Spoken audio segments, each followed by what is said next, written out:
जगत दीदी पर हुआ लीगल एक्शन, इंस्टा अकाउंट हुआ डिलीट। ओ, रात को लप्पू जी ने बोला अगर छोटा लप्पू आएगा तो सोशल मीडिया पे तबाही आ जाएगी।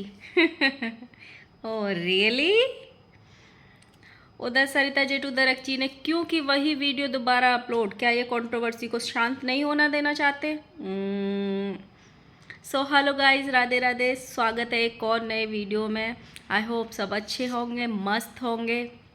अगर मेरी वीडियो अच्छी लगती है तो प्लीज़ लाइक कर देना, कमेंट कर देना एंड सब्सक्राइब भी कर ही देना। वैसे तो कोई किसी के कहने से सब्सक्राइब करता नहीं है, जब आपको अच्छे लगता है कोई तभी कोई सब्सक्राइब करता है, बट फिर भी कर देना, हमारा कहने का काम है। ये हमने बड़े बड़े क्रिएटर्स से सीखा है कि ऐसे बोलना पड़ता है, ये शगुन होता है। हर वीडियो के बाद में ऐसे बोलना या पहले ऐसे बोलना कंपलसरी होता है। सो गाइज, बात करते हैं। जैसे कि कल से सब लोगों को पता चली गया, बहुत सारे रिएक्शन बन चुके हैं, बहुत सारी वीडियोज आ चुकी हैं।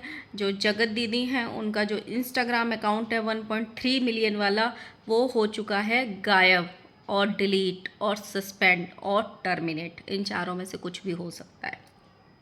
अब वो उन्होंने खुद किया है, इंस्टा की तरफ से हुआ है या टर्मिनेट हुआ है, जो लीगल एक्शन की हवाएं उड़ रही थी उसका एक्शन हुआ है, ये भगवान जाने और जगत दीदी जाने। लेकिन हमारे सामने अकाउंट नहीं आ रहा है। अगर ये लीगल एक्शन हुआ है तो सबसे पहले हकदार इसका कोई था तो वो वही था, झूलन देवी का पति। सबसे पहले उस पर होना चाहिए था वो एक्शन। क्यों? जगत दीदी ने गलत किया, लेकिन पार्टनर इन क्राइम दोनों थे। लेकिन जगत दीदी ने सोशल मीडिया पे गंदगी नहीं मचाई। सोशल मीडिया पे गंदगी किसने मचाई? जगत भैया ने। चैट किसने रिवील की? जगत भैया ने। मतलब उल्टी सीधी बातें किसने बोली? जगत भैया ने। और लोगों से लड़ाई किसने की? जगत भैया ने। बहुत सारे घरों की इज्जत कौन बाहर लेके आया? जगत भैया। सो अगर सबसे पहले लीगल एक्शन का कोई हकदार था, अगर ये लीगल एक्शन का पार्ट है, तो वो जगत भैया है। और कौन कौन मेरी बात से एग्री करता है कमेंट ज़रूर करना इस बात पर। दूसरी तरफ अगर ये खुद से किया है सिंपैथी के लिए कि अगर मैं मतलब अकाउंट को हाइड कर दूंगी या कुछ टाइम के लिए सस्पेंड हो जाएगा, मैं कुछ ऐसी एक्टिविटी कर दूंगी तो शायद मुझे भी सिंपैथी मिल जाएगी। तो आज 1.5 दिन हो गया, पूरी रात निकल गई। कल दोपहर के बाद से वो गायब, मैंने कल दोपहर के बाद देखा था, तो वो गायब हुआ है शाम से। लेकिन अब तक भी एक भी रोने वाला वीडियो नहीं आया है सोशल मीडिया पे। शायद इसका कारण ये भी है कि अब वो जो भी बोलती हैं कोई उनकी बात पे यकीन ही नहीं करता है, इसीलिए वो रोने वाला वीडियो आया ही नहीं है अब तक। और वैसे भी ये जो बड़े बड़े क्रिएटर्स हैं ये छोटे छोटे कारनामे करते रहते हैं। पहले भी कई क्रिएटर्स का, अंकुश स्वाति का 2 या 3 बार जा चुका है। अभी हाल ही में जो राजा भैया है, राजा ब्लॉक करके, उसका अकाउंट गया था 10 दिन में, अब वापस आया है कल। उसके पहले एक और था, अभी पिछले महीने जिया शाश्वत का भी गया था, उनका भी वापस आया। तो इन लोगों में जाता रहता है फिर आता रहता है। लेकिन अगर ये सच में गया है तो मुझे पर्सनली बुरा लगा, नहीं जाना चाहिए था। उससे पहले अगर एक्शन होना चाहिए तो जगत भैया की फैमिली में, जगत भैया पे होना चाहिए था। क्यों इनका क्यों नहीं जाना चाहिए था? एक तो इनका अर्निंग सोर्स ये अकाउंट है, दूसरा ये अकेली नहीं है, उनकी बेटी की ज़िंदगी, उनकी बेटी का पालन पोषण, उनकी बेटी की पढ़ाई लिखाई उनके सोशल मीडिया अर्निंग से होती है। और उस बेटी का इस पूरे कांड में रत्ती भर भी कोई दोष नहीं है, रत्ती भर भी कोई दोष नहीं है। सो अगर उनका सोशल मीडिया बंद होता है, अगर उनका अर्निंग सोर्स बंद होता है, तो वो बेचारी बच्ची के फ्यूचर पे फ़र्क पड़ेगा, उसके लालन पोषण पे फ़र्क पड़ेगा। तो इस चीज़ को देखते हुए उनका अकाउंट नहीं जाना चाहिए। और दूसरी बात, जो लोग बोल रहे हैं खैरात में मिल गए हैं फॉलोअर, सिंपैथी खेली, रो रो के फॉलोअर्स कमा लिए, तो मैं आज रो लेती हूँ। देखो, हालांकि ये वाली बात सच है कि उन्होंने आशीष जी के नाम से बहुत सिंपैथी कमाई थी, बहुत सिंपैथी कमाई थी, लेकिन कोई किसी के कहने से किसी को फॉलो नहीं करता है। मैं आपको 50 बार बोल रही हूँ, मैंने 100 वीडियो डाल दी होंगी, 100 वीडियो में ये बोला है प्लीज़ फॉलो कर लो, सब्सक्राइब कर लो, फॉलो। क्या किसी ने किया? नहीं किया। उन लोगों ने मुझे सब्सक्राइब किया जिनको मेरी बातें अच्छी लगी, जिनको मेरी शक्ल अच्छी लगी, या मुझ में कुछ अच्छा लगा, या जो दोबारा मेरे अकाउंट पे आना चाहते हैं, मुझे देखना चाहते हैं, उन्होंने मुझे सब्सक्राइब किया। तो कोई किसी के कहने से, कोई किसी से आंसुओं से ऐसे किसी को भीख नहीं देता है। अगर कोई किसी के रोने से भीख देता तो आज सड़कों पे कोई भिखारी खड़ा ना होता। ठीक है, तो कहे हो 10-20%, 50% सिंपैथी भी थी उसमें, लेकिन उनकी मेहनत भी थी। एक एक दिन में 4-4, 5-5 बार कपड़े चेंज करके फिर रील्स बनाना, और रील्स 1-2 बार में नहीं बनती है, समटाइम्स कई कई टेक भी होते हैं। तो मेहनत को भी काउंट किया जाता है। एक एक फॉलोअर्स, जो लोग बोलते हैं हम मिलियंस वाले हैं, जब उनका अकाउंट जाता है तब उनको समझ में आता है। जब दूसरा अकाउंट बनाते हैं तो उस पर 0 आता है, पहला फॉलोअर्स नहीं लिखे आते, 0 लिखा आता है। तो 0 से ही वो 1.3 हो जाते हैं, धीरे धीरे धीरे धीरे करके, एक रात में तो नहीं होते हैं ना। तो हर किसी को उनकी वैल्यू समझनी चाहिए। जब आप सक्सेस हो जाते हो, जो ऐसे सीना चौड़े होके जो घमंड दिखाते हो अपना ऑडियंस पे, वो थोड़ा शांत रखना चाहिए, क्योंकि ये वक्त कभी भी किसी की ज़िंदगी में आ सकता है। तो मुझे ऐसे पर्सनली लगता है कि ये अकाउंट उनका वापस आ जाना चाहिए। अगर ये सच में गया है तो लीगल एक्शन के थ्रू, अगर उन्होंने खुद किया है तो आ ही जाएगा। जैसे कि झूलन देवी का आ गया था 6 महीने बाद, 4-5 महीने बाद अपने आप ही आ गया था। उन्होंने भी रो रो के एक और अकाउंट खड़ा कर दिया था जिसमें आज 3-4 लाख फॉलोअर हैं। तो ऐसे भी कर सकती हैं वो, लेकिन अगर ये लीगल एक्शन के तहत है तो नहीं होना चाहिए, क्योंकि इसका सीधा इफेक्ट उनकी बेटी के जीवन पे पड़ेगा। और फिलहाल उनके घर के हालात बिल्कुल अच्छे नहीं हैं। 100-100 रुपये भी बांट के चीज़ें की जाती हैं। ये हमने बहुत सारी वीडियोस में फ़िलहाल देख लिया है। अगर तुम्हें इस घर में रहना है, अगर तुम्हें इसमें घर में खाना है, तो तुमको पैसे देने पड़ेंगे। तो टीवी का रिचार्ज तक में भी अपना हिस्सा देना पड़ रहा है। तो सोचिए उनकी बेटी के लिए अगर ये चीज़ें बंद हो जाएंगी तो कितना ज़्यादा इफ़ेक्ट पड़ेगा। बेटी को देख के ये बिल्कुल नहीं होना चाहिए, बिल्कुल भी नहीं होना चाहिए, क्योंकि उसने कोई गलती नहीं की है।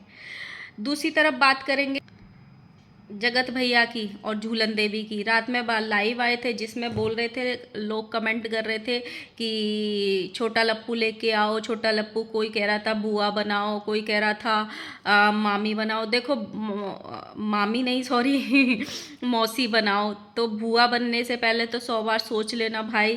पहले भी वो बुआ ही बनने वाली थी, जो फिर बाद में गर्लफ्रेंड बन गई। तो बुआ तो कम ही बनो, मौसी बन जाओ, चलो ठीक है।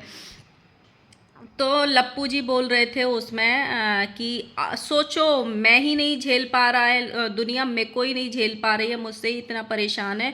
अगर छोटा लप्पू आ गया तो सोशल मीडिया पे तबाही मच जाएगी। Oh really, oh really. आजकल भैया ये शब्द थोड़ा ज़्यादा बोलते हैं, इसलिए मैंने बोल दिया है। तो उसके बाद भैया जी बोले कि फिर तो सोशल मीडिया के लिए वही काफ़ी रहेगा, मुझे तो जवाब देने की भी ज़रूरत नहीं पड़ेगी। एक लप्पू को ही नहीं झेल पा रहे हो, आप दो को कैसे झेलोगे सोचो। भाई तुम कोई इंसान हो, भगवान नहीं हो, ठीक है ना। तुमको झेलेंगे तुम्हारे घर वाले, तुम्हारे बच्चों को झेलोगे तुम, सोशल मीडिया नहीं झेलेगा। कोई कह रहा था कि कब बनाओगी कब बनाओगी, तो झूलन देवी बहुत जल्दी बनाएंगे, बहुत जल्दी बनाएंगे, अब तो हमने सोच लिया है बहुत जल्दी बनाएंगे। कोई बोल रहा था बहुत जल्दी बनाओ प्लीज़, क्या आप जल्दी से जल्दी बना सकती हो, एक दिन में बना। हम तो चाहते हैं हम कल ही बन जाएं। तो झूलन देवी बोल रही थी काश कोई ऐसी जड़ी बूटी होती कि जिससे मैं हम कल ही आपको भुआ बना सकते थे। ये मीशो के प्रोडक्ट नहीं है कि आज क्लिक करो और कल घर पे प्रोडक्ट आ जाएगा। इसके लिए पहले मेहनत करनी पड़ती है, फिर 9 महीना इंतज़ार करना पड़ता है, तब आता है बच्चा गोदी में, और फिर उसके बाद रातों की नींद हराम करनी पड़ती है, उसकी सुसु पॉटी साफ करनी पड़ती है, उसको खाना बना के खिलाना पड़ता है, 10 तरीके का खाना बनाना पड़ता है, ये नहीं खाएगा तो दूसरा, ये नहीं खाएगा तो दूसरा। समझी? ऐसे ही नहीं है हवा में। आपकी जो रील्स हैं वो कम हो जाएंगी, जो आपका ब्लॉगिंग चलता है 4-4 ब्लॉग वो कम हो जाएगा, क्योंकि दिन रात वही देखना पड़ेगा, रात रात भर जगाएगा उसको। जो झूला झुलाते हो ना आप आंखों में अपने पति को, वो हाथों से अपने बच्चे को झुलाना पड़ेगा। और वैसे भी इन दोनों बहुओं में से जो भी पहले प्रेग्नेंट होगी, इनके तो बल्ले बल्ले भाई कंटेंट आ जाएगा, पूरा 9 महीने प्रेगनेंसी का कंटेंट। आज मेरी तबीयत खराब है गाइस, हमारा मन बहुत हल्का हल्का सा हो रहा है, हमको खाने का मन नहीं कर रहा, हमको वॉमिट आ रही है, जैसे अभी बोले हम क्या ही करें गाइज, हम क्या ही करें, हमको समझ नहीं आता। फिर वो स्विच हो जाएगा, आज हमारा ये मन कर रहा है, आज हमको वॉमिट हो गया, आज हमारा तबीयत सही नहीं है, आज हमारा ये खाने का मन कर रहा है। ये सारी चीज़ें 9 महीने तक चलेगी। 9 महीने के बाद फिर तो बच्चा कंटेंट नाम का आ ही जाएगा। फिर तो एक अकाउंट खुल ही जाएगा, एक इंस्टाग्राम अकाउंट, एक यूट्यूब अकाउंट, एक फेसबुक अकाउंट, ये सब खुलेंगे ही। फिर पूरा ब्लॉग छापेगी पूरा फैमिली, बच्चे को कोई टांग दिखाएगा, कोई सुसु करता दिखाएगा, कोई पॉटी करता दिखाएगा, कोई कुछ दिखाएगा, रोता हुआ दिखाएगा, ये सब तो चलेगा ही। और हाँ, झूलन देवी ने एक बात बहुत अच्छी बोली। कोई बोल रहा था बाबू होगा बाबू होगा, उसी में एक कमेंट था अगर बेटी हो गई तो झूलन देवी ने बोला अगर बेटी हो गई तो ना हमारे जैसी होनी चाहिए एकदम, हम अपने आप को बहुत पसंद करते हैं। झूलन देवी, अपने आप से प्यार करना बहुत अच्छी बात है, पर फिलहाल अपने आप से कम प्यार करो, अपने पति से ज़्यादा प्यार करो, तभी आएगा छोटा बाबू। अपने आप से प्यार करने से नहीं आता है छोटा बाबू, पति से प्यार करने से आता है। समझो, सिचुएशन की गंभीरता को समझो, समय की गंभीरता को समझो। अपने आप से प्यार करती रहना, बाद में पहले अपने पति से प्यार करो तो ही ना आएगा छोटा बाबू, खुद से प्यार करने से नहीं आता है।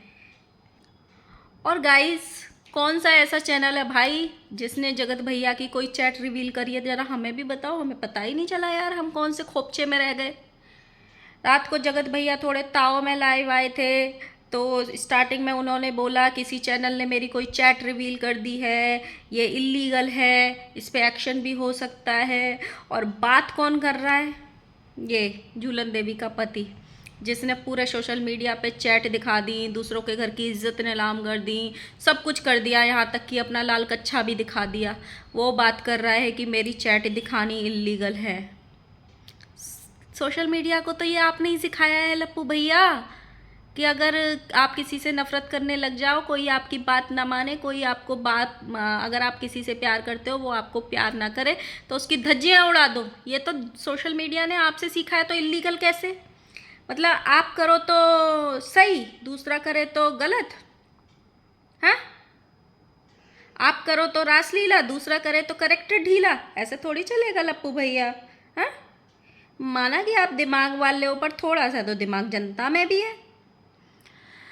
तीसरी तरफ बात करेंगे गाइस, सरिता जेटू दरक जी की एक वीडियो आई थी कल। वो वीडियो कोई नई वीडियो नहीं थी, वो पहले वाली वीडियो ही थी जो थोड़े दिन पहले आई थी, आई थिंक 3 या 4 दिन पहले आई थी। तब उस पर जो ग्रुप में फ़ोटोज़ वायरल हुई थी उसके बाद आई थी आई थिंक। तो उसमें वही वीडियो को आधा कट करके उन्होंने दोबारा डाल दिया। उसमें जो प्रमोशन किया था उन्होंने स्किन केयर का, वो वाला पार्ट कट करके दोबारा डाल दिया। अभी एक तरफ तो मोटा भाई ये बोलते हैं कि लोग इस कंट्रोवर्सी को शांत नहीं होने देना चाहते हैं, एक तरफ तो उनकी वाइफ ये बोलती है कि इस कंट्रोवर्सी को लोग नहीं शांत होना चाहते हैं। जब आप वीडियो डाल चुके और आपने अपनी मर्जी से वो वीडियो प्राइवेट कर दी थी, तो मुझे तो इस बात का जवाब चाहिए मोटा भाई कि जब 2 दिन से सोशल मीडिया पे शांति है तो आपने वो वीडियो दोबारा पब्लिक क्यों की? क्या आप चाहते हो ये कंट्रोवर्सी बनी रहे? क्योंकि आपने वीडियो पब्लिक करी तो आज बात तो होंगी पूरे दिन, राइट? तो क्या आप चाहते हो ये कंट्रोवर्सी ऐसे ही चलती रहे? जब ये 2 दिन से शांत हो गई थी और आपकी वीडियो मोस्टली रिएक्शन वालों ने पहले देख ली थी, आपकी खुद की पब्लिक ने भी काफ़ी देख ली थी, तो फिर ये दोबारा अपलोड करने का क्या रीज़न था, ये प्लीज़ आप क्लियर बताना। आपने लाइव में बहुत लोगों ने पूछा तो कुछ क्लियर नहीं बताया था। और दूसरी बात, मुझे ऐसे पर्सनली लगा था कि वीडियो अपलोड की है तो शायद वो पैर में कब्र वाली बात थी उसमें, और सबसे ज़्यादा जो पॉइंट आउट हुआ था वो किसी औरत को इतरा के ऐसे लौंडा लौंडा, ये जो स्क्रिप्ट करके लिखा हुआ जो चीज़ था। मोटा भाई ने अपनी वाइफ से पूछा कि उसका क्या नाम है रिएक्शन वाली का, तो उन्होंने बोला लौंडा, और बहुत ज़्यादा वाहियात तरीके से बोला था ये, जो बिल्कुल भी मतलब अच्छा नहीं लग रहा था। जब आपकी ट्रोलिंग होती है तो आपको गुस्सा आता है, और आप किसी एक बच्चे की माँ को लौंडा लौंडा करके 4 बार बोलते हो, तो आप में और सामने वाले में कोई अंतर ही नहीं है, कोई अंतर नहीं है। फिर आप किस चीज़ का घमंड दिखाते हो ये बोल के कि हम अच्छे हैं वो अच्छे नहीं हैं, हम अच्छे हैं वो अच्छे नहीं हैं, हम फैमिली वाले हैं हमारे संस्कार हैं उनके संस्कार नहीं हैं। आपके संस्कार भी कहाँ हैं? अगर वो आपको गाली दे रहे हैं तो आप भी डबल गाली दे रहे हो भाई, फिर तो दोनों एक जैसे हुए ना, किसी के संस्कार छोटे बड़े नहीं हैं। आप भी एक बच्चे की माँ को लौंडा बोल रहे हो, ये फिर आप अपने आप को अलग मत रखिए, क्योंकि आपको पब्लिक ने बनाया है, आप ऑडियंस से हो, ऑडियंस आपसे नहीं है। तो ये वाली बात आपको ध्यान रखनी चाहिए थी। और दूसरा, जब आप एक बार वीडियो को अपलोड करके मोस्टली पब्लिक ने वो देख चुकी थी और पब्लिक शांत थी, रिएक्शन वाले भी मोस्टली सब जगह शांत थे, तो आपका दोबारा उसको अपलोड करने का कोई मतलब नहीं बनता था। तो कहीं ना कहीं ये मैसेज जा रहा है अभी कि आप भी चाहते हो कि इस कंट्रोवर्सी में हमारा नाम कंटिन्यूअसली लिया जाए, कंटिन्यूअसली हमारे बारे में बात होती रहनी चाहिए। साथ में उन्होंने ये भी बोला, अगर कोई हमारे घर पे आएगा, हमारी इज्जत पे आएगा, तो हमें भी हर घर की इज्जत का पता है, हमें भी सबके बारे में पता है। फिर मैं भी एक रिएक्शन चैनल खोलूँगी और मैं भी सेम करूँगी, खुला बोलूँगी, कुछ भी बोलूँगी, इस तरीके की मोटा भाई की वाइफ ने बात की है। साथ में ये भी धमकी दी है इनडायरेक्टली वे में, अगर मेरे बारे में कोई फालतू बोलेगा, मेरी फैमिली के बारे में कोई फालतू बोलेगा, तो मैं उसको जड़ों तक नहीं छोड़ूंगा, सब कुछ क्लियर करूंगा। तो ये था मेरा आज का वीडियो। पर मुझे ऐसे पर्सनली लगता है जब चीज़ें शांत हैं तो उनको शांत रहना चाहिए था।